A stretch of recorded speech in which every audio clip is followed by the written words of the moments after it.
All right. Thank Name you me for a better coming song. Name me a better song. Name me something you The want. J.G. Wentworth song. Oh, yeah. How does that one start? If you have an annuity and you need cash now, call J.G. Wentworth 877 cash now. Not sponsored in any way. When you need money, you need it now. All right. That's it. Hello and welcome to the show, The Free Outside Show. I'm your host, Jeff Garmeyer, and today, you already heard a snippet of it, but I have on my girlfriend, Allison Powell, who just won the Divide 200 miles through the Canadian Rockies. Took like 3 days through all sorts of weather. There's bears up there. Pretty wild. We go through some of her training, her outlook, her mindset, how the race goes, the ups and downs of a 200, how she got to finishing her third 200 and winning it, the progression, and sort of near the end, we get into some numbers too, like her weekly training schedule and what it takes to run a 200, and it is not having to run 200-mile weeks. So I hope you enjoyed this episode. So you're a first-time, long-time listener, first-time caller? No, I did not know what that meant. Yeah. It's like for calling radio shows. Yeah, long time listener, first time caller, big fan. Thanks. Big fan of the Free Outside. Thank you for being with us here today. Or just Free Outside. So, how did you come to be? Conceived? I was born in WakeMed Raleigh Hospital in Raleigh, North Carolina. And what led you to ultra running? The real answer is, I think, the Barkley Marathons documentary. Because I had just been running for a little bit and running like 4 miles a day.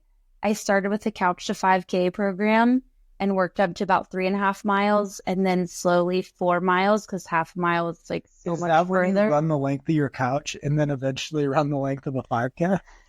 Couch to 5K? Yeah, that's what I'm thinking. It was the loops around my couch, yeah. Okay, that's a head start. But yeah, I was doing that, and then somebody said, I built up a lot from that to running probably about 40 or 50 miles a week, and somebody said I could just run a marathon without even training because I had basically already done all the training to do a marathon. And I was like, a marathon, well, if I don't have to train for it, it doesn't seem that challenging. It doesn't seem like a very Allison Powell thing to do. So I'm going to run a 50K. And I really am not too sure how I even knew that was like a distance that existed. But I think from the Barkley documentary, somehow I knew there was more beyond the marathon. So that was my first race, was a 50K. Nice. Is that back when you were training like 150 miles a week? No, that came later. How did that happen? That happened because, so I did the 50K, and then a 50 mile, and then I did Backbone version 1 out and back. And my boss at the time had been a runner in high school and college and done a lot of half marathons. So he made a training plan for me for free. And it was very unofficial, like Google spreadsheet thing. And after I did the Backbone, he was like, let's just see what you can do. Like, let's go. But imagine if you take like a marathon or a half marathon training plan and just hit like expand on Excel. So it would be like such long runs. Like I had a 40-mile long run, a 50-mile long run. Just in training? Just in training, like a 50-mile day. And like my tempo workouts were like 18-mile tempo workouts. It was insane. And I remember it was also during COVID. So it was also like I didn't really have a lot else to do like anyone else. So I was like, well, I might as well just do what this says. And he was really busy during COVID with his job because he like sold cleaning supplies or something like very key. And I remember texting him after I'd run 50 miles. And I broke it up into a double at least that day. So I did like a bunch on the trails in the morning and then like 18 or something later that day. And I texted him like, oh, 50-mile day done. And he texted back, why did you run 50 miles today? And I was like, because it's on the plan. It's on the spreadsheet. That's what you said to do. So that's what I did. And pretty shortly after that is when I got very overtrained and burnt out and took a break, and then ended up hiring an actual ultramarathon coach because I was already signed up for Moab at that point. So I was like, I can't have just paid like $1,500 and not be able to even run 3 miles without wanting to cry. So I better get myself together here. Wow. So did you have to like break up with him as a coach? No, the plan. You just never texted him back? No. I think the plan went all the way to like this 50-mile long run, which capped off like a 145-mile week or something. And then we moved out of LA. Did you have an event at the end of this? Well, I was supposed to run Leona Divide 100K, but that obviously got canceled. Mm-hmm. So no, I did like the backyard quarantine ultra, the one that was over Zoom that everyone was doing. Mm-hmm. But I didn't last very long. Well, relatively, I didn't last very long. I think I did about 60 miles or like 16 laps or something. And that was just a long run during your normal I know. But I was living in LA at the time, and so it was all just like asphalt sidewalk running. I got such bad shin splints. It was not good. So that was the Leona Divide was supposed to be the event. So I think the spreadsheet ended, moved out of LA. And then I think when I texted him just like, hey, I'm going to like hire a real coach, he texted back, oh, thank God, I don't know what I'm doing. So it was very mutual. It was very kind and easy. And wow. He's still been so supportive all along. But he was like, yeah, I don't think me running a few half marathons in college is like translatable to what you're trying to do. So good for you. Wow. That's pretty insane. Yeah. You just didn't realize you had a 50-mile day on the schedule? I really think he just hit like expand and like drug the plan down so far and maybe didn't realize, but then also, yeah, he was so busy during COVID. He just didn't know, but you know me, I'm a rule follower and a plan follower. So that was the plan. So that's what I did. Wow. Okay. Let's move into Divide 200. So you have to run 145 miles a week to do a 200 miler. Is that what you're saying? No, I don't even think I ran 80 miles leading up to this. So how'd you find out about it? Why'd you want to do it? What is it? It's a 200-mile race in southern Alberta, Canada, in the Canadian Rockies.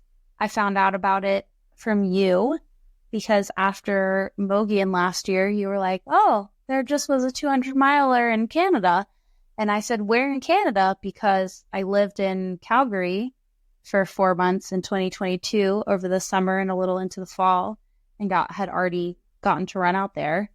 And you said where it was. And I was like, oh, I ran like really not that far away. And it's beautiful. I want to do it. So I signed up and then I did it. Yeah. The lottery process was so funny. Yeah. It's like a video cam on a computer on a Facebook Live, just like in the middle of winter in Canada with the dim studio. The race director was just like pulling names out of a hat. Pretty much, I think, or he was reading a screen. I can't remember, but luckily yours was like minute 7, so we didn't have to sit through the 90-minute. I watched a 0 of it. I just decided I was going to wait for an email, but you watched on 2 times speed for me to let me know. Yeah, I thought once I found 2 times speed, I could get through this. Yeah. But I had to be in the lottery, I had to fill out a pretty moderately intense application of just like, here's other 200s or other runs and mountainous things that I've done. You had to kind of like prove that you could do it, I guess. Nice. And so then what? Then I did it. Nice. Credits. Yeah.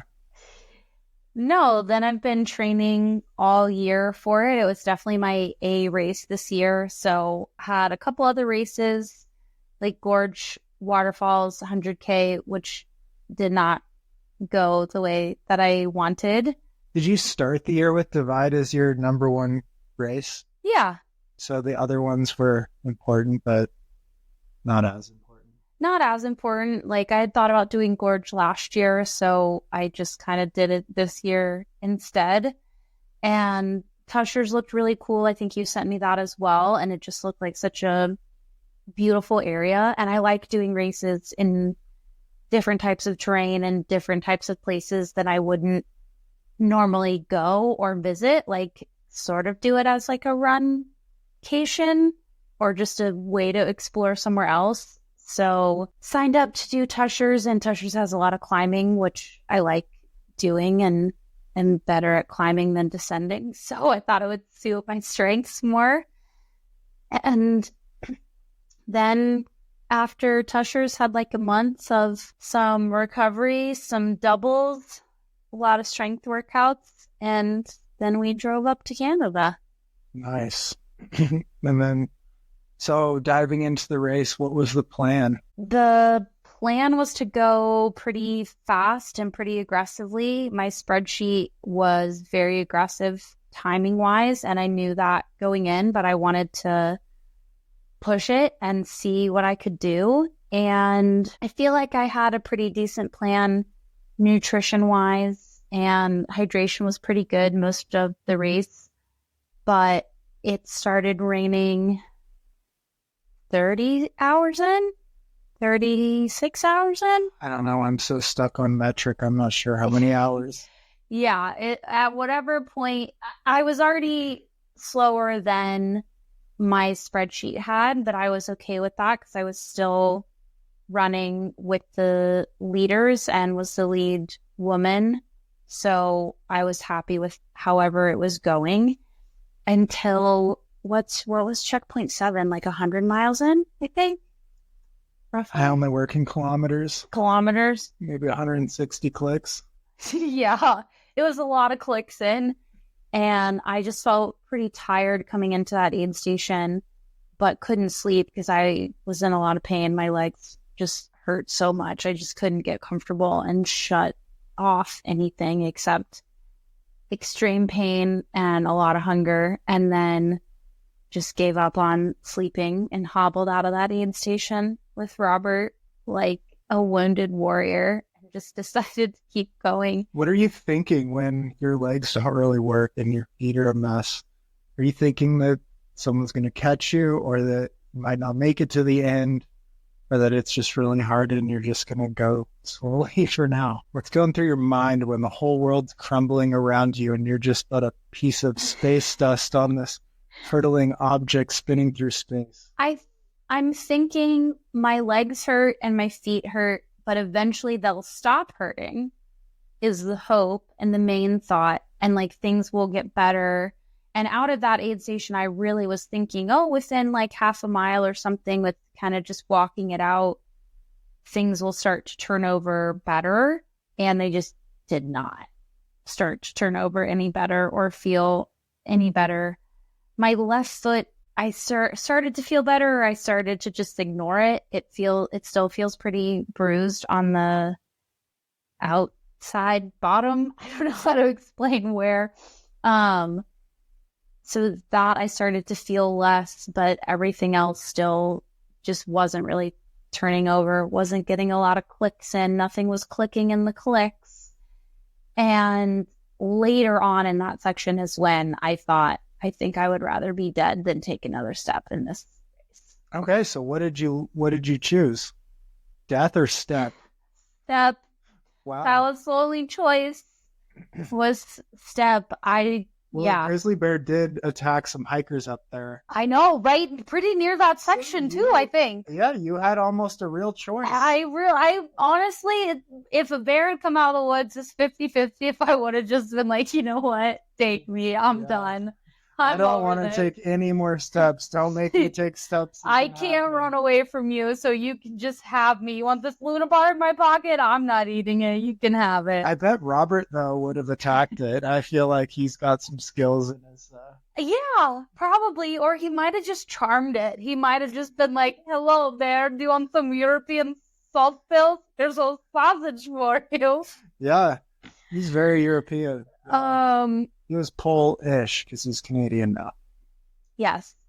So So that's what was going through my mind, was like, it's got to get better. It's going to get better. Eventually it's going to get better. And then it was just like, it's not getting better. It's not getting better at all. And I just feel worse and worse and worse. And not only physically feeling worse and mentally feeling in a low, but just like emotionally, I was just so. Are you thinking like, I have 100 miles left too on top of this? Yeah. I was like, this is what I felt like maybe the last 30-ish miles of Bigfoot, and I am nowhere near 30 miles from the finish.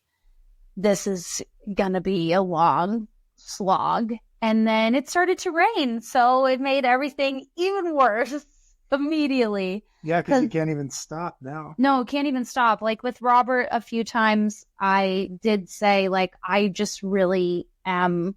I think I said to him, like, I feel like I'm going into shock. Like, I don't know what to do, but I need to sit down and eat something. I can't like walk and eat.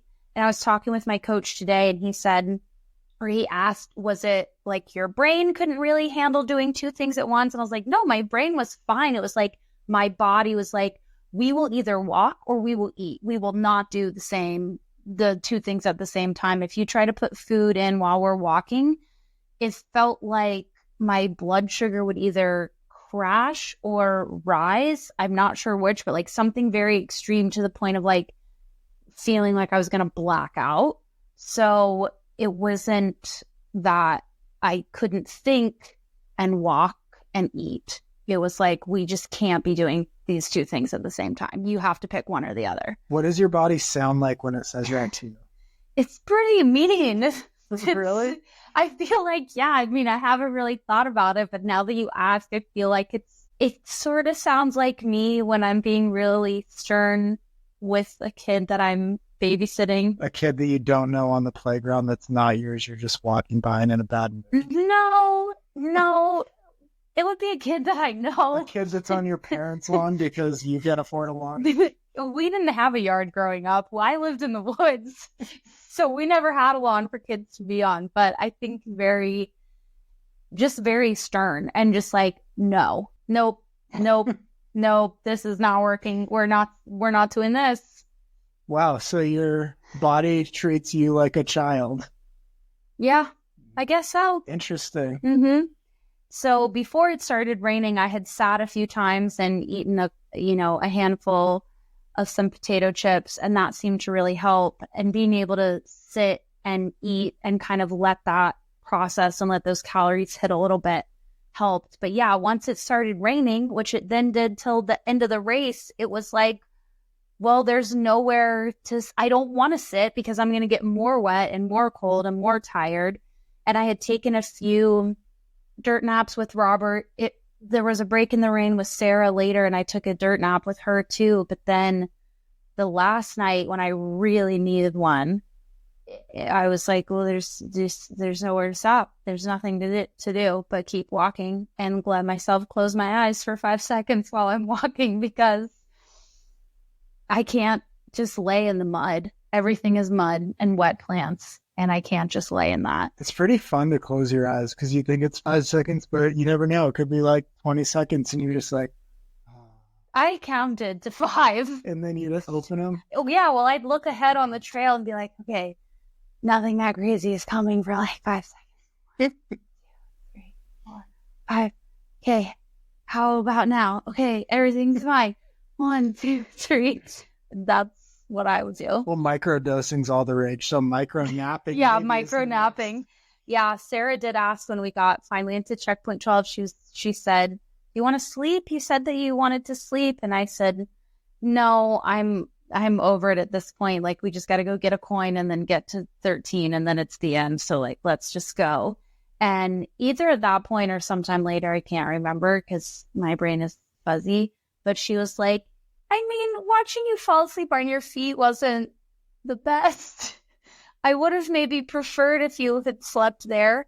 Wow. But. And then how did you snap out of it? You saw second place? Yeah, I saw Mandy, the second place female, came in. We were already getting ready to leave checkpoint 12 because I had some noodles and was just ready to get off the course and be done with it.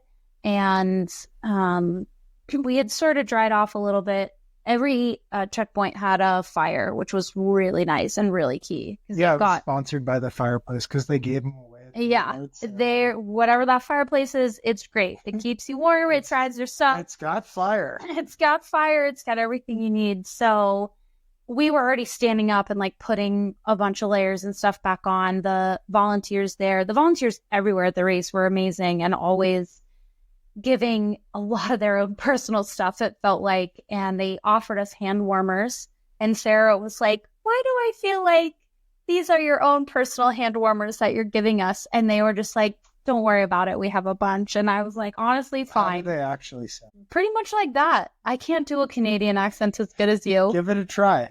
Just, oh no, we've got a whole box of them. Oh, don't you know? Oh yeah. Oh hey, you just take them. Oh, it's fine. So we were getting ready to head out. And yeah, then Mandy came in and she was looking pretty good.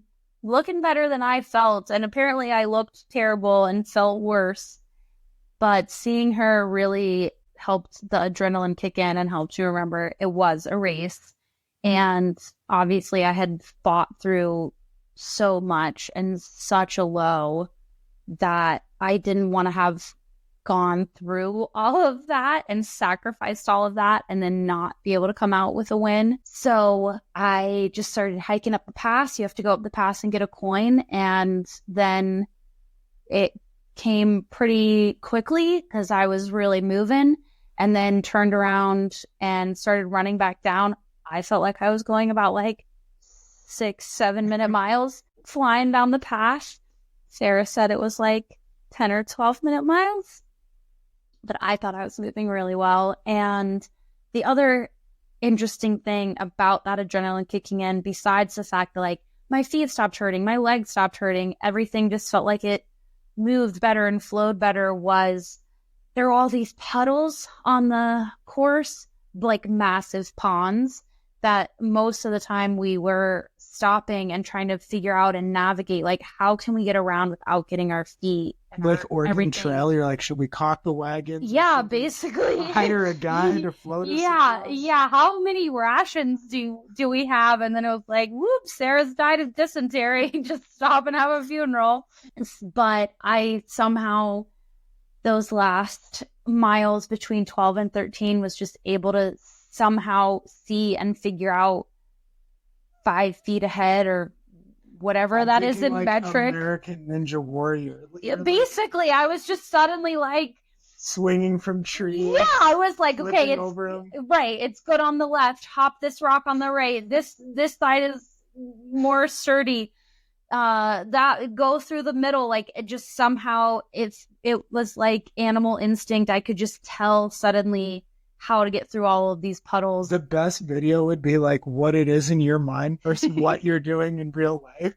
Because in my mind, exactly, it's like so you're doing parkour. Yeah, like doing double flips in the air. Simone Biles. Yeah, like Mario. In real life, you're like, yep. Well, I mean, I did not do it perfectly because I came to one and I was like, oh yeah, right side of this puddle, I got it, and just like went ham for it and then slipped and my whole lower body went into the mud puddle, and that's how deep they were. Like, my whole lower body was submerged, and Sarah was like, oh no, oh my gosh, and I was just like, I'm fine. Let's keep going. And just clambered back up and ran all the way to you and saw you guys and just said, like, I'm dropping layers. Give me a cup of coffee, which I never drink. But I was like, we got to hammer this home, and got out of there. Yeah. And then he closed it out? Closed it out with Robert. Yep. And ran a lot of that section too. He was really good about staying up ahead and giving me, a pace to follow and to chase down. And then a few times going uphill that section, I just was like, wait, hold on. Too far away. I can't do it. Because the pace was maybe a little fast, but also I just get such a bad cough during races. And from the dust on day one, and then probably the rain and stuff didn't help. So I was also like wheezing like a smoker, it seemed like. or felt like to me, like I could hear it and feel it, and I was coughing up phlegm. So I was also just kind of like, I can't breathe enough to keep up with this pace because I can't get oxygen in. But Did you know you were going to win? no, because I had asked you and Sarah to keep us updated on Mandy's location, on the second place woman, and you guys didn't send anything. It didn't send anything. And They came through like 2 days later. true. But to my phone, you were supposed to text Robert's InReach, which is fine. You did make the right decision, I think, ultimately. But I was doing the math, and I was like, even if I gave myself a pretty generous lead from when I last saw her, she should have been at checkpoint 13 by now. And that we haven't heard anything is very unusual. And that started to freak me out then, too, because it was like, well, did you try to send a message that she's a lot closer and it didn't come in? Because Robert kept being like, no message. We are fine. And I was like, we're not fine. We're like in the woods. We know nothing. And so when I finally got service, I texted you and Sarah, and I texted Benjamin and Patrick and Brendan, that group chat I have with the trout. Like huddled around a computer watching an update every 30 minutes. Probably. A dot just moved like, boop. Probably. I just texted like Mandy updates straight to them because I knew probably Benjamin at least would be near his computer and be able to tell me. And you texted back right away and said, you have a bit of a buffer, but keep pushing. Mm-hmm. And I was like, I don't know what that means. But it did get me to run even faster. Yeah, you keep had going. like 2 hours on her by the end. Yep. Made up a whole hour in the last section. When did you know you were going to win? Honestly, not till we hit the bridge, which is like half a mile. Yeah. And then what did it feel like? Then it was just a lot of tears because I cried so much during that race. I cried with Robert on Wednesday night.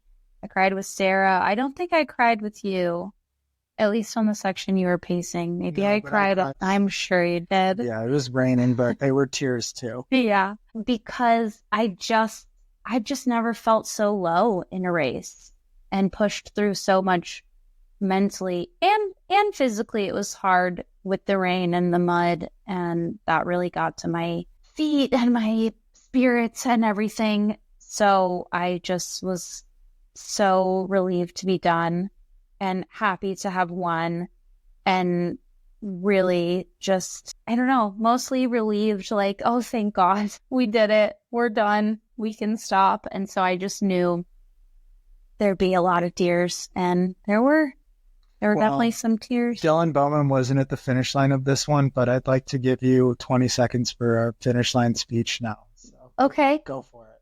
Oh, I thought you were going to give, I thought you were going to read me a poem. No, you get to give a speech. Oh, no, I get to give a speech. Your victory speech. You're at the finish line. You've just won. Everyone's looking up to you. Oh, you man. Get 20 seconds in the moment. It's just like being put on the spot at the finish line like Dylan Bowman does. Ready, go. Thank you to all of the volunteers who also stood out in the rain for days and days and gave so much of their time and their energy and their own personal equipment to help all these runners finish. And thank you to my crew and my pacers. This would not have been possible without them, for real, 100%. All right, thank you. That was 20 seconds. Great. Wow, nailed it. Well, that's why we practice. I got through the key points I wanted to make. Yeah, volunteers got 16 seconds. Crew pacers got 4. Perfect, as it should be. As it should be. So with 200 miler, you won, hooray, Canadian money. But what goes into it? What was the maximum mileage you did a week, or the maximum hours you did between cross training and running? Or really your peak weeks? I think less than 80. I think I just went to 80 miles maybe, or a little less before Tushers. I did 2 weeks of about 80 before Gorge, and I think I'm just starting to learn, I don't need that much personally. Living in the 50 to 70-ish range, or just under 80 is best for me. So probably somewhere around 75 miles, I'm going to guess. Hours, I have no idea. This is why I hire a coach, because I just don't want to think about it or know about it or worry about it. Nice. And so what were like your weeks structured like? Did you do like specific stuff for? Yeah, after Tushers, we chatted, my coach Chris Dawson and I. Tuesdays are all pretty much always a double and have been for a while, so that stayed the same. Tuesday mornings about 30 minutes to 60 minutes with some hill strides, and then Tuesday night is our local track club and track group, so I always like going there and running with friends. So that's speed work. And then Wednesdays just usually about like 90 minutes, whatever kind of run. Thursdays, the month of August, Thursdays were doubles as well instead of additional speed work. So it was 30 minutes to an hour of trail in the morning and then 30 minutes to an hour of road in the afternoon, because Mika had said there was a lot of runnable road. Is like asphalt or dirt road? Or I did gravel road. She said it was a lot of gravel road. So I usually would go out and run by our gym and do about 4 miles, however long that took, and usually try to do them a little quicker with some music. And then go lift for an hour or so, and then do like 30 minutes of sauna. And then Friday mornings, usually really chill, like 30 minutes, under 45 minutes. And then Saturdays, some of the Saturdays were pretty long because I did the Ridge and I did that FKT with Brendan. I was like 25 miles. What was like the longest prescribed long run, or that your coach writes you, or that you guys do in general? Do you ever get over like 4 hours? Not usually. 4 hours is usually the max. Sometimes it's like 4 to 5 or 4 to 6. Yeah, I'm just trying to find like what the number, like you don't have to do crazy mileage to do a 200. Is what I'm getting at. Yeah, you don't. I definitely did not go over 80 miles. Yeah. I don't even think I touched 80 miles any week in August. And in a day, your longest was the FKT? Yeah, which ended up being like 25, I want to say. Because we took a wrong turn, maybe 26. Because we took, but under a marathon for sure. And that ended up being about 6 hours time on feet. Nice. Well, that's like a lot more attainable. I mean, it's like 100-mile plan overall, but I think a lot of people think you have to do way more for a 200. Yeah. But it's pretty much the same volume as 100-mile. I think the only difference comes down to like sleep plan, nutrition plan, and just like mental training. Do you go in with the sleep plan and nutrition plan? I don't go in with a sleep plan. I might for Cocodona. I think that's going to be a big adjustment that I'm going to make, because I think I waste a lot of time being wishy-washy on sleeping, and then like sleeping on the side of the trail, but it's not very restful. And I'm going to try probably a different strategy for Cocodona. But I went in with a nutrition plan. I just didn't follow it. So what was the plan? Well, I had everything portioned out in all of those bags. Just by hour, you would decide what to put in the bags? Yeah, I just did calories per hour. I haven't gotten into doing carbs per hour or anything. Yeah, yet. It doesn't matter for 200s because you move slow enough. You're burning that too. Yeah. But I just had portioned out calories per hour and put those in bags for you all, for the crew, to refill my pack. And then had noted like I should grab a couple extra things because it wasn't quite enough. It was like the bare minimum. If I was moving absolutely as fast as I thought I could, it would have been maybe enough. But obviously I ended up moving way slower as well. So overall just got really behind on nutrition and basically did the last 100 miles on gummy bears, tailwind, and hot chocolate. Wow. Nice. Yeah. So what's next? Next is the Uwharrie National Scenic Trail. I think it's a National Scenic Trail. FKT, unsupported, the week of Thanksgiving or around Thanksgiving. I haven't decided exactly when. And then Cocodona in next May. Nice. Yeah. So what advice would you give anyone wanting to do a 200? Do it. I think the only way to get better at them is to do them. Because you can't really simulate any of the experience in a training run. or even in 100 miles. Yeah, let's go through yours. Your first 200, you just did it because you were running 1,000,000 miles a week and decided. Well, I had heard about it. I had heard about Moab and maybe some of the other 200s, but Moab sounded really intriguing because no. I don't remember where I heard about it. I don't remember a lot of things. I heard about FKTs from you on a podcast, though. I remember that before we met. But I'd heard about it somewhere, and after doing Backbone the first time, I was like, yeah, I can do 240 When you say miles. Backbone FKT out and back. Yeah. Yeah. So There's a lot of Backbones out there. Yeah. Backbone FKT in Southern California, out and back. I did it the first time in November 2019, and it took so long. It was so hard. But for some reason, I was like, another 100 miles seems totally attainable. We should just try that. I mean, the way I did races was like a 50K, a 50 mile, 137 for the Backbone FKT, and then Moab 240. And then I did 100 miles. Like, I just do things in a crazy way, whatever sounds fun and exciting and interesting. Yeah, and then, but you dive into a 200 and it's not good. It's not good. No, I thought I would be so much faster. Well, you have an FKT, you run a lot, you just go in with confidence and no. Yeah, went in with confidence.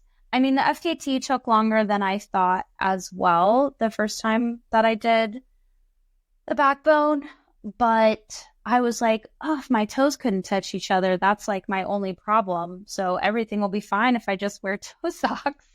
Because I'm just very naive like that.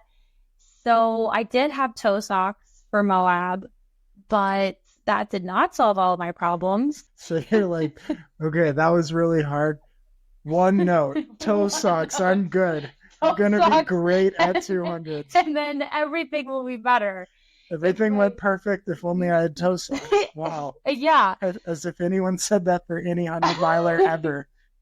That's how my brain works. Just like, oh, it's going to be, I don't really think it's going to be easy, but I'm just like, oh, it's no big deal. It'll be fine. And that's what I say all the time. Like, it'll be fine. Sarah noted that too. Yeah, I said that so much when Sarah and I were in Peru. That's what we named our Google photo album, was just, it's fine. Because that was me constantly, just like, it's fine. It's fine. It's going to work out. It's going to be okay. But yeah, hopped into Moab. So Backbone was really hot when I did it, and that was a struggle. And so why I thought something else in the desert in the heat wouldn't be a struggle and difficult, I'm not really sure. But I did Moab in 2020, which is the hot year. It's noted as being the hot year. I don't know about still, but it was for a while, because the first night, there's a section that a lot of people usually are running in like long sleeves and coats, and I don't think it got below 70 degrees, maybe even mid 70s, even at like 2:00 in the morning. So I was hoping for something around 80 hours, and it took 111. I twisted my ankle at some point, probably hiking up Shea Mountain, and then slept at the top, and it just got really stiff, and I just couldn't get it to move any faster. I also didn't eat well during that, and I pretty much just death marched the last 100+ miles. I didn't sleep the last 56 hours because I just wanted to get it done. I'm just not a quitter, even though this race, I kind of wished that I was a quitter, but I chose life and another step forward rather than death. So yeah, Moab, I really just look as like a big ultra running boot camp ultimately, because I just learned like you've got to be on top of your nutrition, and you've got to be better at hydration, and toe socks. Toe socks are great. And then for Bigfoot, what I really learned is it's true what people say. Like, even if you're in a lot of pain, if you can just jog a little bit, like, you get done faster. You get to the next aid station faster. Like, it's going to hurt you to hike and it's going to hurt you to jog. So you might as well jog or run if you can. And so that's what I did a lot of Bigfoot. And that's what I tried to do here. I feel like it was hit and miss. I probably could have run more, but it's so hard to say with the way the trail conditions were with the mud and stuff. But I think 200s are really fun. They're a huge challenge. You always learn more about yourself, physically, mentally, emotionally, and they're just kind of cool. You just get to see like so much of an area. And for me, as you know, like I get to see so much of an area that I start to hate it. Yeah, definitely. That's been a recurring theme in all my 200s is like Moab. I said, if I never see a red rock again in my life, it'll be too soon. And then Bigfoot, I was like, I hate these trees. I want to be out of this forest. I'm so over it. And then for Divide, it was like, these logging roads are so boring. But in a way that's kind of cool in its own right. Like you get so immersed in a landscape that it starts to not matter anymore, which is interesting. Okay, cool. You don't believe me. No, I've never experienced that. 2 more questions. You never get bored of where you are? You never get sick of it? I never like hate it. No, I think that it's always interesting. I mean, even like the plains of Wyoming, pretty much nothing, but then you can just shift into a new challenge. Like when I crossed those, it was like, wonder if I can average 50 miles a day or something, find something engaging about interacting with it. But different styles. These are good tips. Living in a city, the same city for too long bores me, and I hate it more than anything about any trail or outdoors. Yeah. Okay, 2 questions. How do you afford 200s? Because they're so stupid expensive. Credit cards. Nice. I would say it's the honest answer. I mean, I was lucky enough to be working more for Moab and Bigfoot. And then Divide, I was also just like, well, if I can podium in any position, it'll pay for the race. So that's what I went for. Nice. Healthy.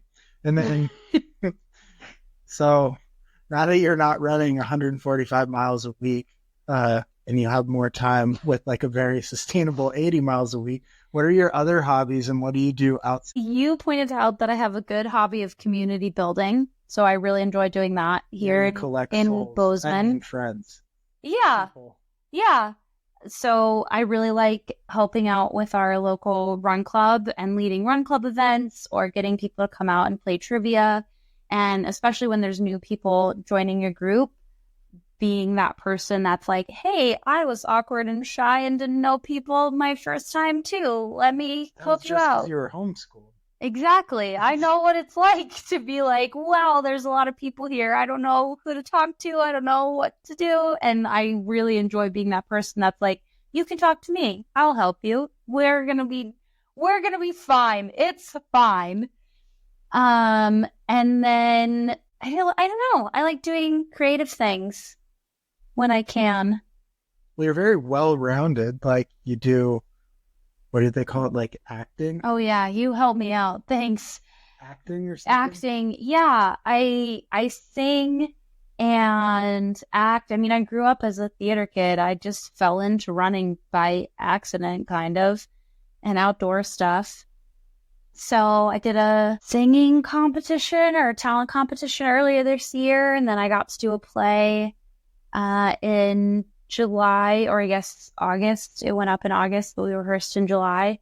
And that was really fun to get to know people in the creative arts scene here in town. And I'm not always, but I love talking with other filmmakers and talking to them about their scripts and reading scripts and giving script notes. I can really nerd out on like story structure and is your script and your project conveying what you want it to convey? And if not, how do we make it better? How do we make it shorter? Everything should be shorter. No offense. If anyone ever sends me anything, I'm almost always like, I think it can be like 10 pages shorter. I think it can be like 15 minutes shorter. Why don't you edit it down? I was going to write a second book, but I sent it to you and it was 10 pages. And so now there's none left. So now there's nothing left. Yep. So yeah, I enjoy doing that, developing things. I mean, that's what I'm trying to still do for work, is working in the film industry. And right now we're really just in the development phase of everything because it's really, really slow and nothing's getting greenlit currently. but it does mean that I basically get paid to read books and scripts and say if they're good or not, and if we should make them into a bigger project, which is pretty cool. Nice. All right, sing us something so that we can end the podcast. What do you want me to sing you?